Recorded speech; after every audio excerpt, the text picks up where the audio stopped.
May reaksyon naman ng ilang mambabatas kaugnay sa naging tugon ng pangalawang Pangulo tungkol sa impeachment proceedings sa Kongreso. Ang detalye sa Balitang Pambansa ni Mela Lesmoras ng PTV Manila. God save the Philippines. Yes, we agree. God save the Philippines mula sa mga Duterte, lalong-lalo na kay VP Sara Duterte. At mangilabot naman si VP Sara sa pagsasabi ng God save the Philippines. Ilang beses nga na hindi niya na-save ang DepEd mula sa corruption. Hindi nga niya na-save ang confidential at intelligence funds mula sa iba't ibang anomalya. Hindi nga niya na-save ang mga mangingisda sa West Philippine Sea. So, wala siyang karapatang magsabi at mag-invoke ng God Save the Philippines. Dahil sa madaming pagkakataon, she failed to save the Philippines. Ito ang naging tugon ni Akbayan Party List Representative Percy Sendanya sa pahayag ni Vice President Sara Duterte na sana'y iligtas ng Diyos ang bansa matapos siyang ma-impeach ng Kamara. Ayon kay Sendanya, imbes na humiling sa Diyos, dapat ay magpaliwanag muna si VP Sara ukol sa mabibigat na isyong ibinabato sa kanya. May hirit din ang mambabatas ukol sa banat ni VP Sara na mas masakit pa umanong maiwan ng partner kaysa sa impeachment.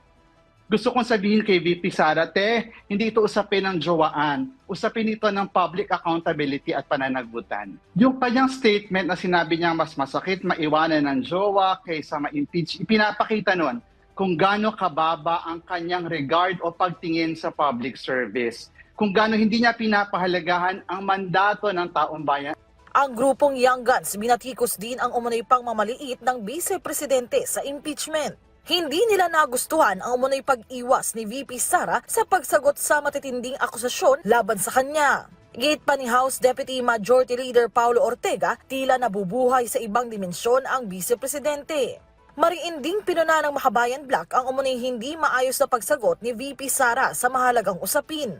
Ayon kay Surigao del Norte 2nd District Representative Robert Ace Barbers, may basihan at walang kapalit na anumang halaga ang naging pagsuporta nila sa pag-impeach kay Vice President Duterte. Halos 80% ng Kamara ang sumang-ayon dito, kaya't sumasalamin talaga anya ito ng boses ng taong bayan.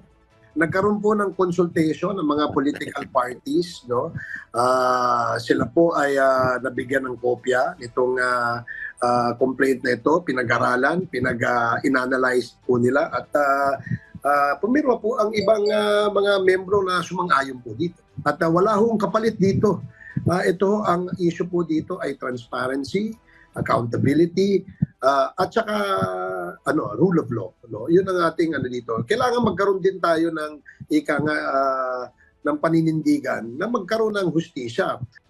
Sa gitna naman ng mga issue ukol sa impeachment, sinabi ng mga kongresista na tuloy-tuloy pa rin ang kanilang magiging pagdinig hinggil sa iba pang usapin kahit naka-session break. Mula sa PTV, Mela Lesmoras para sa Balitang Pambansa.